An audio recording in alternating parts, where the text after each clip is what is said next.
Have you ever looked back at someone you trusted and wondered, how did I not see it? Not because the signs were invisible, not because the truth was hidden too well, but because your mind helped you ignore it. You didn't trust them because they were honest. You trusted them because your brain felt safe enough to stop questioning. And that single moment when questioning stops is where psychology takes control. This is not a story about betrayal. This is a breakdown of the mechanisms inside your mind that quietly push you toward the wrong person again and again. Chapter 1: The Illusion of Safety, Deep Analysis. Human trust does not originate from logic. It originates from the nervous system. Before your brain asks, "Is this person good for me?" your body already asks, "Do I feel calm around them?" This is critical. Your nervous system is designed for survival, not truth. It scans for tone, posture, facial expressions, voice rhythm. If those signals suggest familiarity, your body relaxes.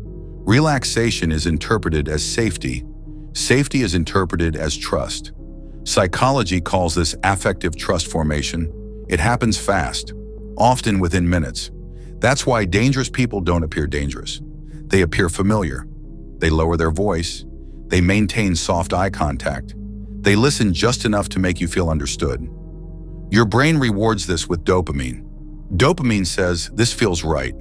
But dopamine does not verify character. It only reinforces comfort. So when later behavior contradicts early comfort, your mind struggles to accept it. Because rejecting them now would mean admitting your nervous system was wrong, and the brain hates admitting mistakes. Chapter 2: The Mirror Effect, Why They Feel Unusually Connected. One of the most powerful trust accelerators is similarity perception. When someone shares your pain, echoes your beliefs, laughs at the same moments, your brain stops treating them as other. They become us. This is the mirror effect. But here is the uncomfortable truth. Manipulators don't reveal who they are. They extract who you are. They ask questions. They listen carefully. They observe your emotional reactions. Then they adjust. Your humor becomes their humor. Your values become their values. Your wounds become their stories. This creates an illusion of deep connection.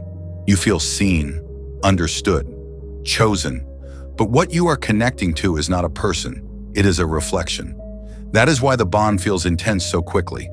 You are emotionally bonding with familiarity, not authenticity, and familiarity bypasses caution. Chapter 3: Confidence. Masquerading as truth, the human brain is biased towards certainty. In moments of doubt, we look for someone who appears sure. Certainty reduces anxiety. Anxiety reduction feels like intelligence. This is why confident people are trusted more than accurate people. Psychology calls this the authority bias, a steady voice, clear statements, no hesitation. Your brain interprets these as competence, but confidence is not evidence. It is presentation.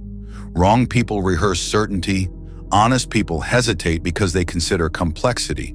And your brain mistakes hesitation for weakness. So you follow the one who speaks clearly, not the one who thinks deeply. This is not stupidity. It is cognitive efficiency. Your brain chooses the fastest path to relief. Chapter 4: Why Red Flags Don't Feel Alarming. You often believe you missed the red flags. You didn't. You noticed them. You just explained them away. Once emotional investment begins, your brain activates cognitive dissonance reduction. Two thoughts cannot coexist comfortably. This person cares about me. This person harms me. One must be altered. So your mind edits reality. You reinterpret tone. You minimize actions. You justify behavior. They didn't mean it. They were stressed. They're misunderstood. Each justification reduces internal conflict. Each reduction deepens attachment. The red flags don't disappear. They are relabeled. And by the time the truth becomes undeniable, the emotional cost of leaving feels unbearable. The Chapter 5: Trauma Bonds, Why It Feels Addictive. Not all trust is built on comfort. Some trust is built on emotional volatility. When someone alternates between affection and withdrawal, your nervous system becomes dysregulated. Dopamine spikes during affection, Cortisol spikes during neglect. This creates a biochemical loop. Relief becomes addictive. Love becomes unpredictable. And unpredictability sharpens focus. Your brain confuses intensity with depth. This is a trauma bond. You are not attached to the person. You are attached to the emotional relief cycle. And the more painful the lows, the more powerful the highs feel. Chapter 6. The Savior Complex Trap. Some people trust the wrong person, not because they are deceived, but because they are empathetic. They see potential instead of patterns, pain instead of responsibility. Manipulative individuals display wounds strategically. They don't ask for help. They signal helplessness. This activates the rescuer instinct. But empathy without boundaries is exploitable. And the more you invest in saving someone, the harder it becomes to walk away, because leaving would mean admitting your effort was misplaced. Chapter 7. Childhood Conditioning and Invisible Loyalties. Trust does not begin in adulthood. It begins in childhood, long before language fully forms. As a child, you learned what love felt like, not through explanations, but through repetition. Your nervous system memorized patterns. If care was inconsistent, your body learned to stay alert. If affection had to be earned, your mind learned performance. If safety depended on pleasing others, your instincts learned silence. These early dynamics become emotional templates. Later in life, when you meet someone who recreates these patterns, your body recognizes them before your logic does. This recognition feels like familiarity. Familiarity feels like comfort. Comfort feels like trust. But this is not trust in the person. It is loyalty to a childhood pattern that once kept you emotionally alive. Your adult mind may want peace. Your nervous system wants what it knows. That is why calm, stable people can feel boring or distant, while emotionally unpredictable individuals feel magnetic. Your body mistakes activation for connection. You are not choosing the wrong person. Your past is choosing for you. Chapter 8. Attachment Styles and Misplaced Trust. Attachment is the invisible contract between your emotions and relationships. Anxious attachment seeks reassurance. Avoidant attachment seeks distance. Disorganized attachment seeks intensity. If you are anxiously attached, you may trust quickly because closeness feels like safety. You confuse attention with commitment. If you are avoidant, you may trust emotionally unavailable people because their distance feels familiar. It confirms your belief that closeness is dangerous. If you are disorganized, you may trust people who oscillate between warmth and withdrawal because chaos feels like home. The wrong person does not create these dynamics. They simply activate them.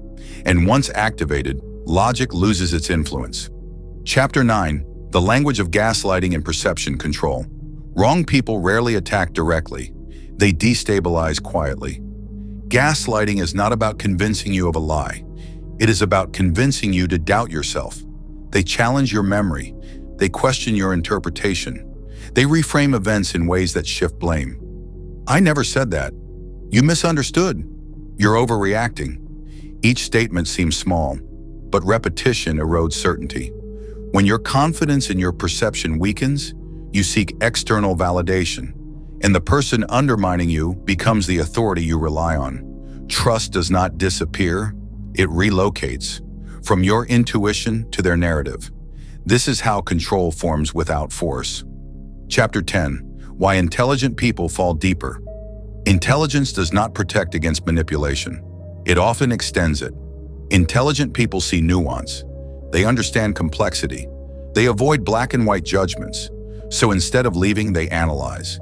Instead of confronting, they rationalize. Instead of trusting instinct, they search for explanation. They believe understanding equals resolution. But manipulation thrives in ambiguity. The more layers you see, the more reasons you find to stay. Your intelligence becomes a tool used against you by your own mind. Chapter 11. When trust quietly becomes control. Control does not begin with commands. It begins with influence. You start filtering your words, adjusting your reactions, questioning your instincts, not because they told you to, but because maintaining peace feels easier than expressing truth. This is the moment autonomy erodes. The wrong person does not overpower you. They replace your internal compass. And once your inner voice goes silent, their voice fills the space. Chapter 12. Why walking away feels impossible. Leaving is not just an emotional decision, it is neurological. Your brain has already invested energy, hope, and identity. Walking away triggers loss response. Loss feels like danger. Danger activates fear. So your mind searches for reasons to stay. It will get better. They didn't mean it. I've already invested so much. This is the sunk cost fallacy. The more you invest, the harder it becomes to leave, regardless of outcome. Chapter 13. The difference between real trust and false trust. False trust feels intense early. It demands closeness quickly. It resists boundaries. Real trust feels steady. It grows slowly. It allows space. False trust asks for access. Real trust earns it. The wrong person accelerates intimacy to bypass discernment. The right person respects pacing because they have nothing to hide. Final chapter. The moment awareness returns. The moment you understand these patterns, something shifts. You stop asking, "Why did they do this?" and start asking, "Why did I tolerate it?" Not with blame, with clarity. Trust is no longer given because it feels good. It is offered because behavior proves consistency. And that shift from emotion-based trust to evidence-based trust is where power returns to you.